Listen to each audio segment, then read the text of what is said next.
Hola, ¿qué tal muchachos? En esta oportunidad, en esta nueva sesión de trabajo virtual, vamos a hablar acerca de los ambientes virtuales de aprendizaje. Eh, un ambiente virtual de aprendizaje es una asimilación digital de todo ese proceso pedagógico que nosotros hacíamos en el salón de clases. Cuando hablamos de algo virtual, estamos hablando de una dimensión digital que fue creada por el hombre precisamente con el fin de asemejarlo más que se pueda la realidad que en un entorno digital. Entonces, teniendo en cuenta eso, vamos a mirar entonces una primera definición o una definición general acerca de lo que es un ambiente virtual de aprendizaje.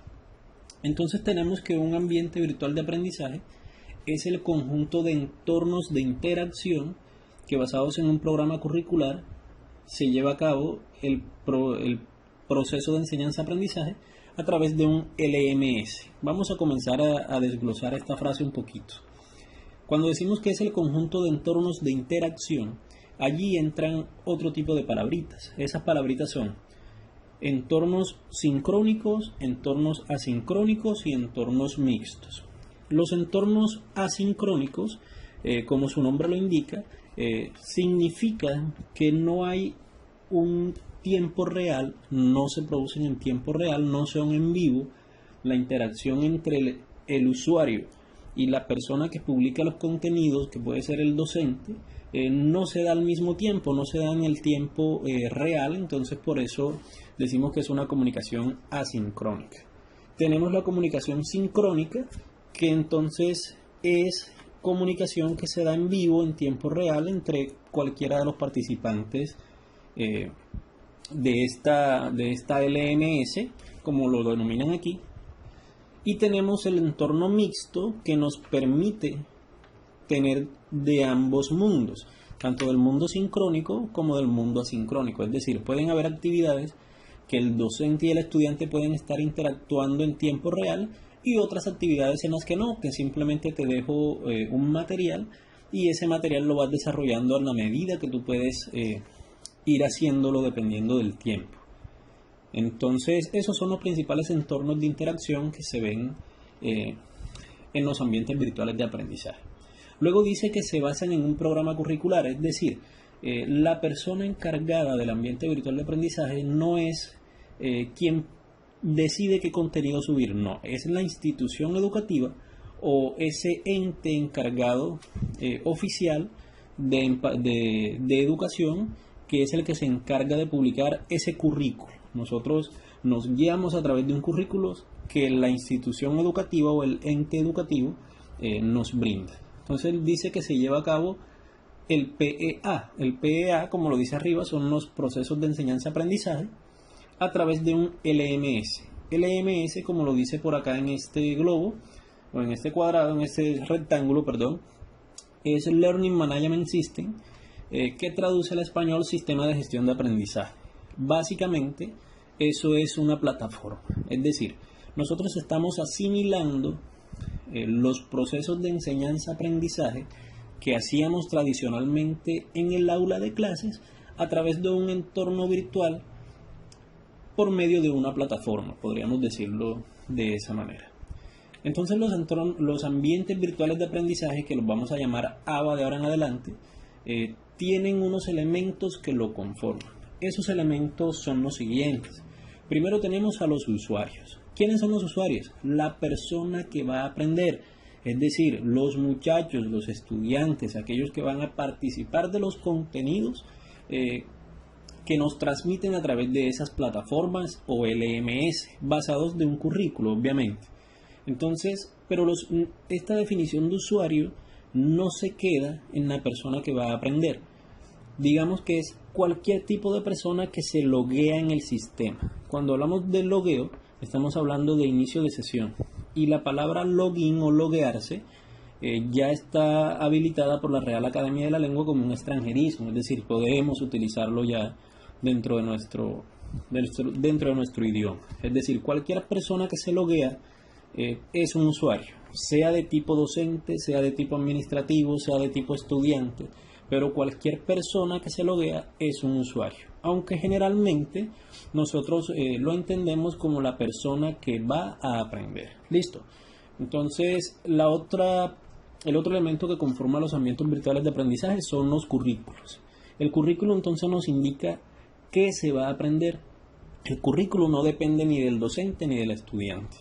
Como les mencioné ahorita, el currículo depende única y exclusivamente de la institución o del ente educativo. Eso no quiere decir que el docente no participe en su formación, porque sí se puede. Nosotros participamos de forma activa en la conformación del currículo, pero digamos que no es un solo docente el que lo hace, es la participación mixta o continua de varias personas encargadas del área o de la institución educativa quienes producen ese currículo. Y básicamente entonces el currículo es qué se va a aprender. Otra de las características o de los elementos que conforma los ambientes virtuales de aprendizaje son los especialistas. Y aquí vamos a ver un caso particular que pasa. ¿Cuáles son esos especialistas? El primer especialista es el docente y básicamente es la persona que enseña. O sea, ¿quién enseña? ¿Y qué enseña el docente? Enseña, como lo dice esta línea de conexión, enseña entonces el currículo. Es decir, el docente, a pesar de que tiene ciertas libertades en el momento de la enseñanza hacia los muchachos, debe basarse en el currículo que entrega la institución para poder, que son los temas en los cuales se deben abordar. Otro elemento o otro especialista que conforma estos elementos es el pedagogo. Es decir, debe existir una persona distinta al maestro, el cual apoya el diseño instruccional. Es decir, esta persona le debe ayudar al maestro a construir esas herramientas de modo de instrucciones o de instructivos para entregarle a los usuarios. Existe otro especialista que es el diseñador gráfico, que es el encargado de hacer una imagen agradable y que tenga una interactividad adecuada esa plataforma que vamos a utilizar. No hay nada como más aburrido que estar trabajando en una plataforma que sea muy plana o que no tenga gráficos, que solamente sea texto. Entonces digamos que de eso se encarga el diseñador gráfico. Y existe un especialista más que es el administrador, que es el encargado de subir contenidos y recursos. Cuando hablamos de contenidos y recursos hablamos de todos esos tipos de documentos, videos, imágenes, PDFs que produce tanto el docente como el pedagogo. Entonces el docente y el pedagogo crean los contenidos, crean el recurso, el diseñador gráfico digamos que lo pule y lo pone muy bonito y el administrador entonces se lo comparte a los muchachos. Pero si nos damos cuenta en la práctica educativa real, todos estos especialistas que se encuentran aquí como el pedagogo, el diseñador gráfico y el administrador, todos esos trabajos caben dentro de la función docente. Esto es lo ideal, lo que debería pasar cuando trabajamos bajo un ambiente virtual de aprendizaje. Pero bajo estas circunstancias que nos están pasando, que estamos, digamos que aprendiendo a trabajar ambientes virtuales de aprendizaje casi a la fuerza, nos damos cuenta que la función del pedagogo, del diseñador gráfico y del administrador, todas se conllevan hacia el docente. Es decir, se convierten en competencias mínimas que debe tener el docente para trabajar con ambientes virtuales de aprendizaje. Todo eso que está ahí, estoy seguro que cuando usted maneje un ambiente virtual de aprendizaje lo va a hacer. Usted va a ser el pedagogo porque va a ser la persona que va a construir las instrucciones o las guías para los muchachos. Va a ser el docente porque usted, que es el de la experiencia en enseñar. Va a ser el diseñador gráfico porque usted mismo es el que va a agregar imágenes y colores para que esto se vea más bonito. Y usted mismo es la persona que se va a encargar de subir los contenidos y los recursos a medida que avance el curso. Es decir, todas esas, les repito nuevamente, se convierten en competencias que debe tener entonces el docente.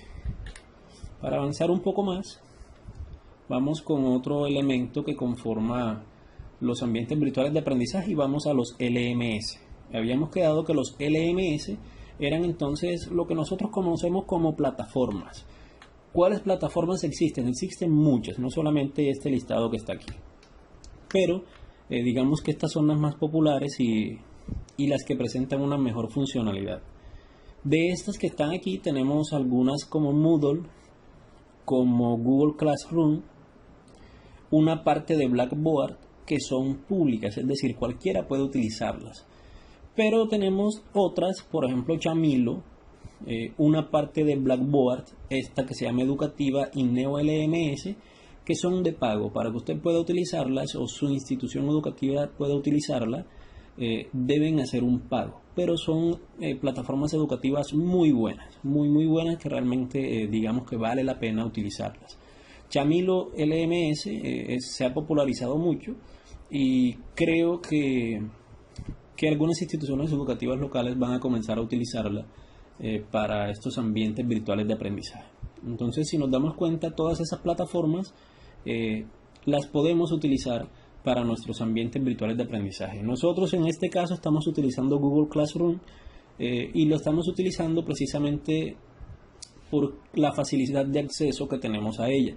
Solamente necesitamos una cuenta de Gmail activa y digamos que es uno de los servicios más que nos ofrecen por tener una cuenta de Gmail.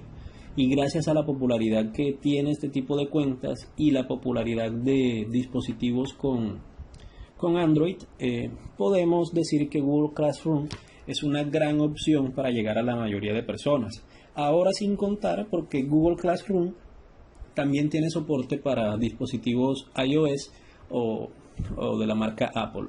Entonces digamos que Classroom es una gran forma de llegar a una gran cantidad de personas. Otro elemento que conforma los ambientes virtuales de aprendizaje es la infraestructura. La infraestructura se divide en dos partes. La infraestructura está dividida en dos partes. La primera parte es las instituciones, las cuales deben brindar el Internet, que algunas de ellas lo tienen por fibra óptica, y algunas otras instituciones más grandes como las universidades tienen sus servidores propios. Si nos damos cuenta, entonces nos sale una flechita que nos señala al docente.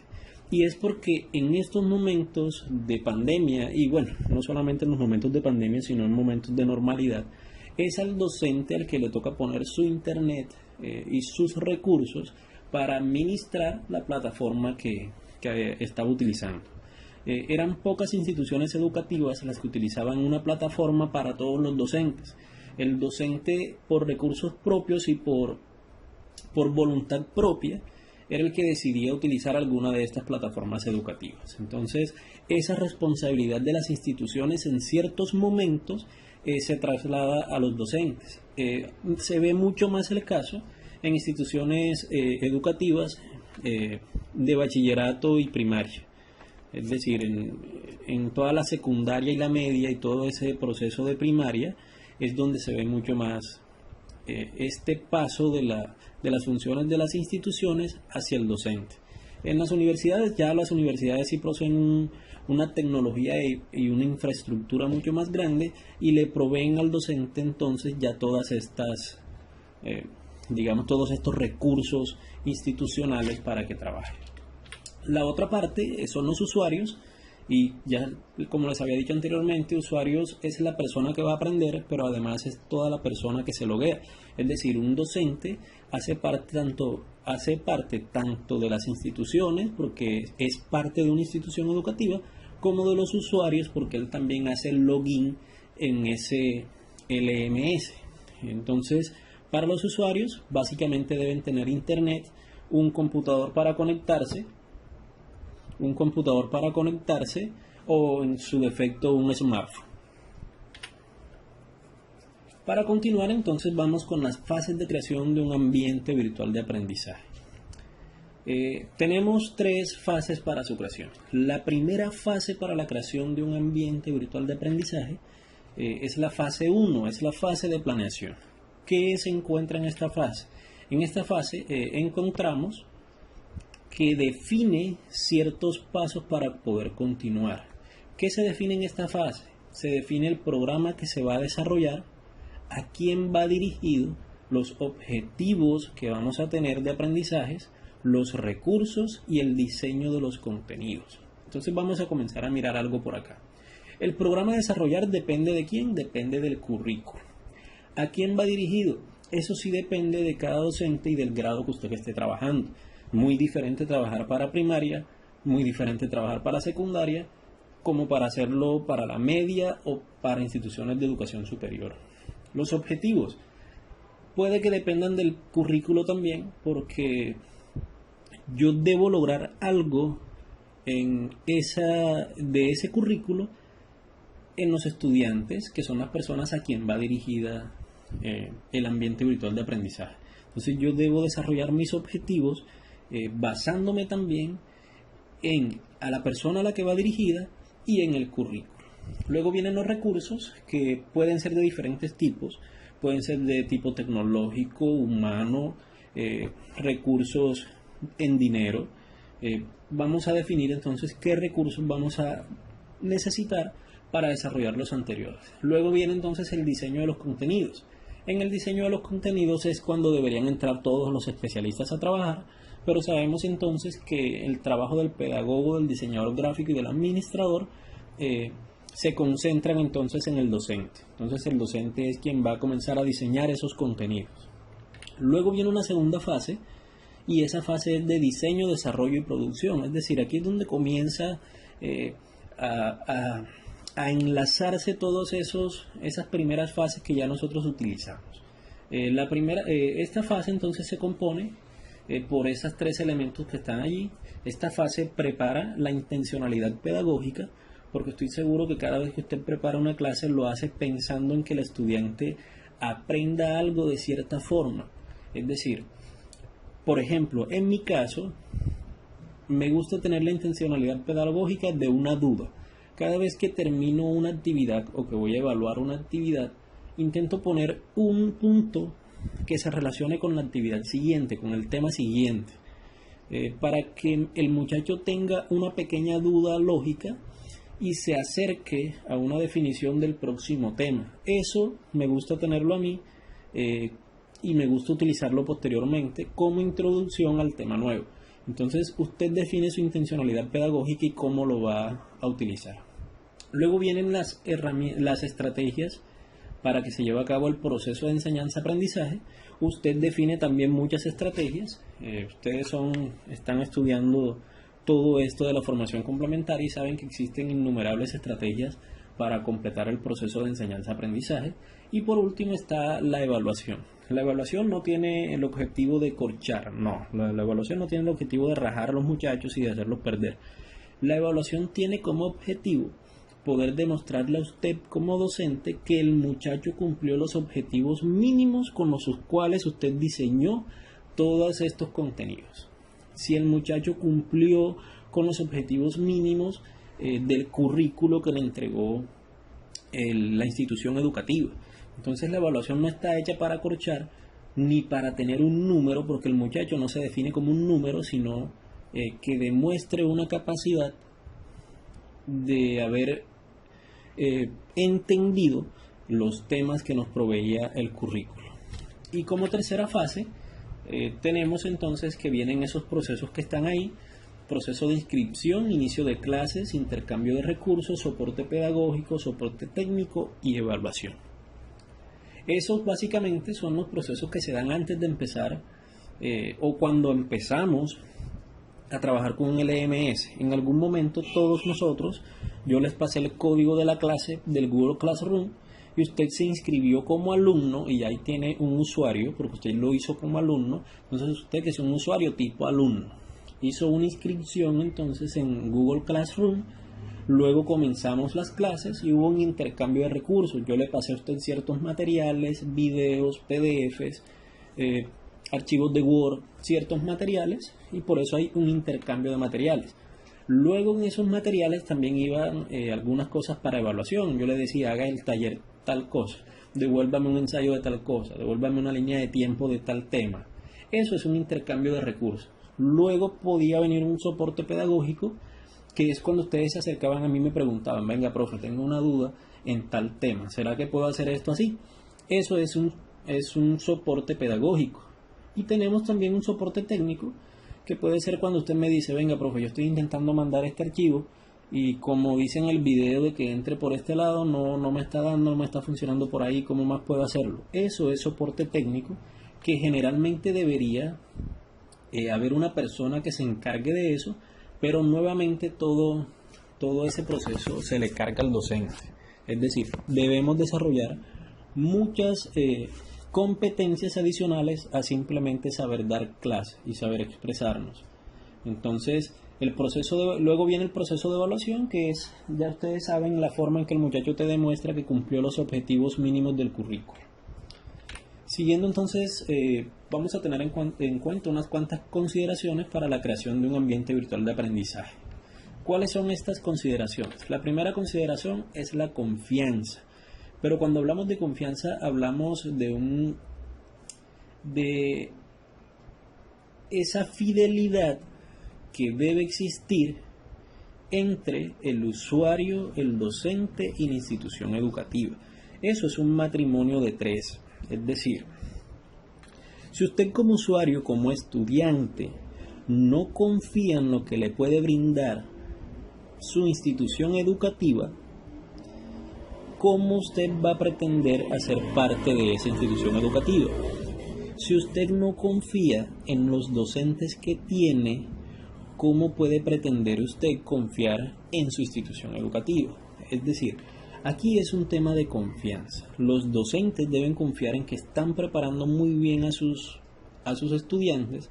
Los estudiantes deben confiar en que sus docentes están capacitados y aptos para hacer su labor, y que la institución educativa tiene también un renombre para usted poder estudiar en ese lugar. Porque usted no va a estudiar en un lugar que no tenga renombre, no, ese sitio no enseña nada, tal cosa, usted no va a tener en cuenta ese lugar.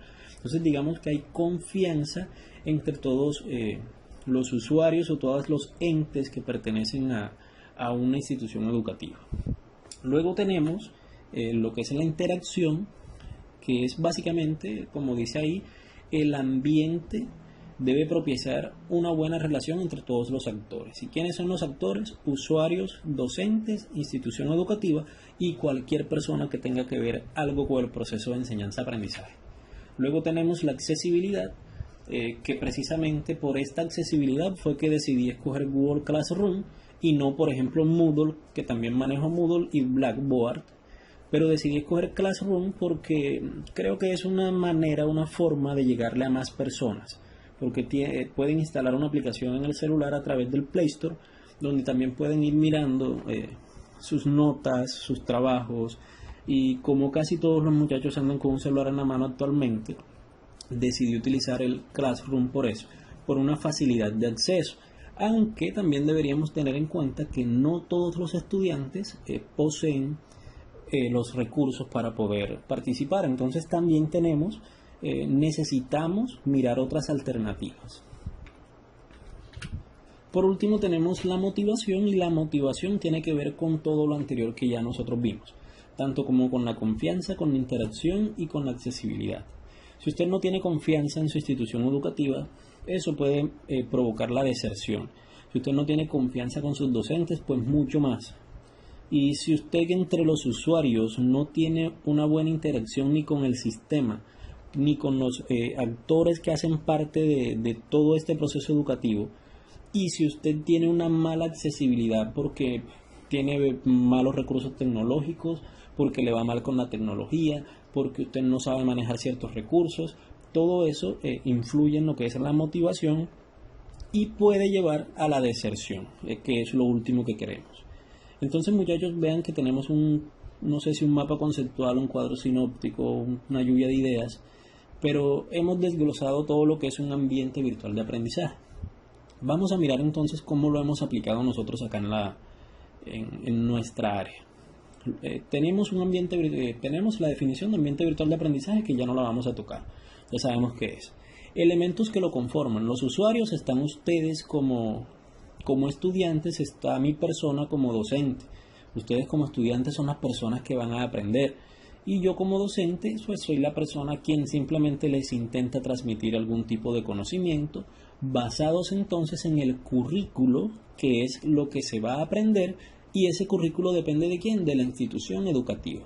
Que el docente también puede participar en su construcción, sí, no hay ningún problema, pero es la institución educativa el encargado oficial de entregar al docente el currículo.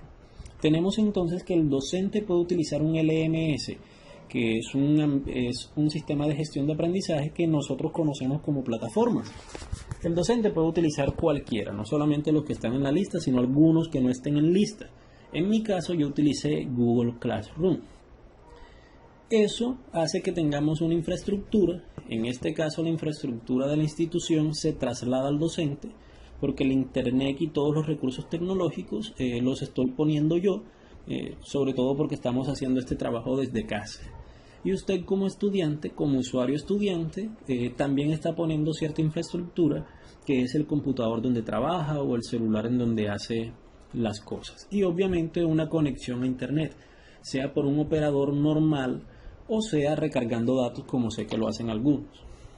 Entonces tenemos que el docente se debería apoyar en algunos especialistas como un pedagogo, un diseñador gráfico y un administrador del LMS, pero sabemos entonces que esto no pasa y que todos estos nombres de carreras terminan siendo competencias que se asimilan al docente, que el docente debe asimilar.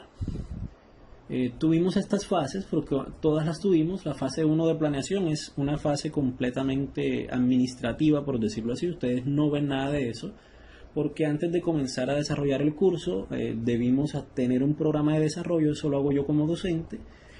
Si ustedes se dieron cuenta, al principio me gusta saber quiénes son, de dónde vienen, con qué recursos tecnológicos cuentan, y eso me hace saber a quién estoy dirigiendo yo el aprendizaje. Y eso también me permite adaptar mis objetivos, preparar mis contenidos y preparar los recursos, porque ya sé a quiénes van dirigidos y con qué infraestructura cuentan ustedes como usuarios.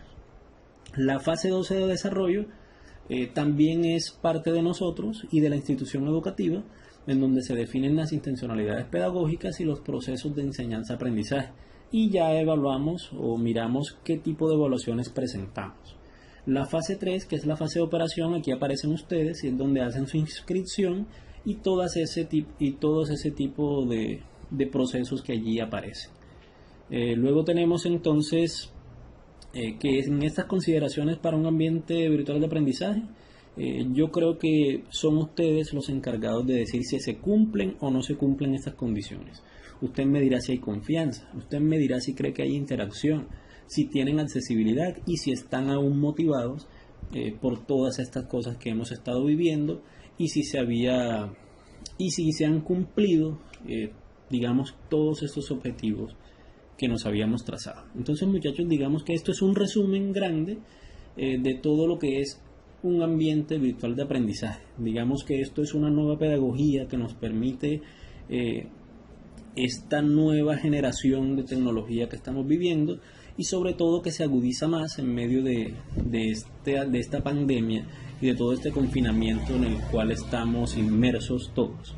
Esta presentación, bueno, al menos una imagen de la presentación va a estar disponible para ustedes en el Google Classroom.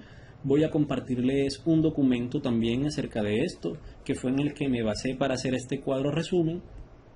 Y muchachos, cualquier duda, pregunta, ustedes saben que estoy dispuesto a resolverla. Entonces, muchachos, vamos a dejar este video hasta aquí. Si tienen alguna pregunta, por favor me escriben, sea por el WhatsApp o por los comentarios internos de la plataforma de Google Classroom. Es un gusto haber estado con ustedes, muchachos. Hasta una próxima ocasión.